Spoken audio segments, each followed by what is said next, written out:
नमस्कार दोस्तों, स्वागत है आप सबका फिर से एक नए वीडियो में। आज हम लोग देखेंगे मैथ से संबंधित कुछ महत्वपूर्ण प्रश्न जो कि अक्सर एग्जाम में पूछा जाता है।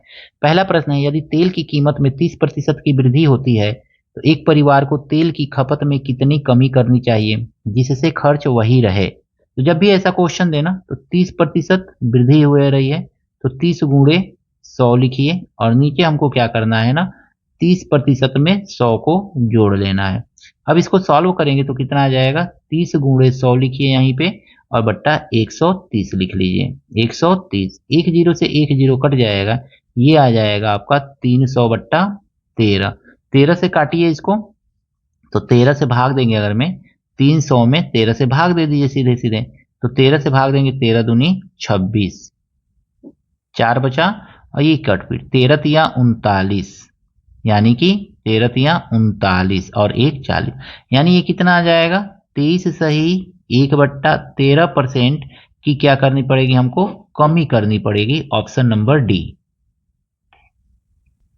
अगला प्रश्न है, रमेश ने अपनी पत्नी को अपनी मासिक वेतन का 65% दे दिया। मान लीजिए रमेश की मासिक इनकम एक्स है, एक्स का 65% का मतलब हो गया एक्स 65/100। कितना दे दिया, तो इतना 65, एक्स का 65% दिया मतलब 650 दे दिया। तो हमको निकालना है एक्स, उसका इनकम कितना है, तो 650 गुणे 100 और बट्टा 65, यही तो होगा ना। 65 नीचे आ जाएगा, 100 ऊपर चला जाएगा, 65 से काटेंगे 65 कट गया, बचा 10 और जब गुणा करेंगे तो ये आ जाएगा 1000। यानी रमेश की मासिक इनकम की, सॉरी, मासिक इनकम वेतन कितना है, तो 1000 रुपया है। Option number B. इस प्रश्न में कहा गया है ना, यदि एक संख्या दूसरी संख्या की 2/3 है, एक संख्या जो है दूसरी संख्या की, दूसरी संख्या मान लीजिए कि x है, तो पहली संख्या क्या होगी, तो 2x/3 होगी। अब कह रहा है इन संख्याओं का योग कितना है, तो 60 है। ये कह रहा है यदि एक संख्या, ये पहली संख्या है, एक संख्या दूसरी संख्या, इस दूसरी संख्या की कितना है, 2/3 है, दूसरी संख्या की ये पहली संख्या 2/3 है, तो इस संख्या के बारे में बात कर रहा है। इसको सॉल्व कीजिए, 3x और 2x 5x, यानी कि 5x/3 बराबर हमको कितना मिलेगा, 60 मिलेगा। तो हम x निकाल लेंगे, तो x बराबर 60 गुणे 3/5, 5 से काट दीजिए, 5 12 हम 60 और 12 तिहाई 36, x बराबर हमको 36 मिल गया। अब हमको निकालना क्या है, हमको पहली संख्या निकालना है ना, तो पहली संख्या 2x/3 है, तो लिखेंगे 2x/3 बराबर 2 गुणे 36 बट्टा 3, 3 एकने 3, 3 दूनी 6, 12 दूनी 24, यानी पहली संख्या कितनी है, 24 है। ऑप्शन नंबर ए जो है इसका सही है। इस प्रश्न में कहा गया है ना, उस अर्धवृत्त का क्षेत्रफल क्या होगा जिसकी परिधि 36 सेंटीमीटर है। देखिए यहाँ पे ना, अगर में हम अर्धवृत्त देखेंगे ना, तो इस तरह का ये अर्धवृत्त है, ठीक है, अर्धवृत्त इसका, ठीक है। तो इसके लिए क्या होगा दोस्तों, तो इसके लिए तो होता है 2 पाई, पाई आर होगा, अर्धवृत्त का परिधि मतलब पाई आर, और इसके लिए 2r होगा, ठीक है ना। तो हम इसको सॉल्व करेंगे तो लिखेंगे pi r plus 2r is equal to कितना दिया हुआ है, तो कह रहा है 36 है।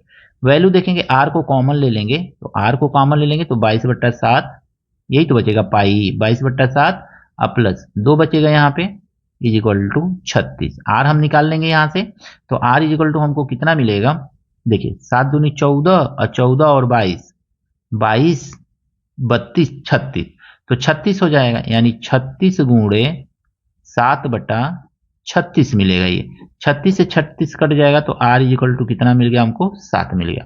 अब अर्धवृत्त का हमको क्या निकालना है, क्षेत्रफल। तो अर्धवृत्त का क्षेत्रफल क्या होता है, तो पाई r² 2 होगा, यही तो होगा ना। तो पाई का वैल्यू रखेंगे 22/7 और r का वैल्यू रखेंगे 7 गुणे 7 और बट्टा 2 नीचे है तो 2 यहाँ पे लिख लीजिए। 2 से काटेंगे 11 बार में, एक साथ से एक साथ, 11 सते 77 सेंटीमीटर स्क्वायर, ये आपका आंसर हो जाएगा। ऑप्शन नंबर बी इसका सही है।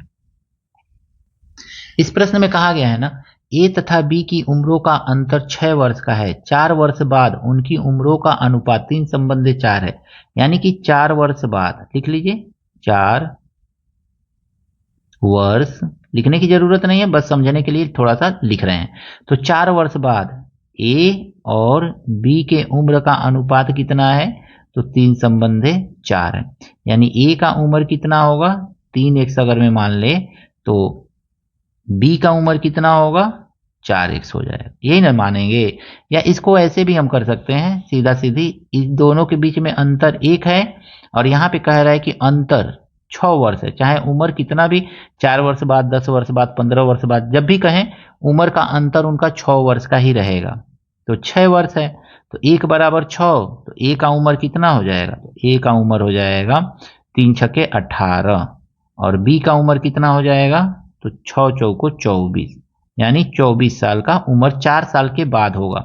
बी का वर्तमान उम्र पूछ रहा है, तो बी का वर्तमान उम्र कितना होगा? 6 साल बाद 24 है, 24 है तो इस समय कितना होगा? 6 साल बाद का ना 24 है, तो इस समय 6 घटा देंगे तो आ जाएगा 18 वर्ष। तो बी का उम्र इस समय वर्तमान समय में 18 वर्ष है। Option number D.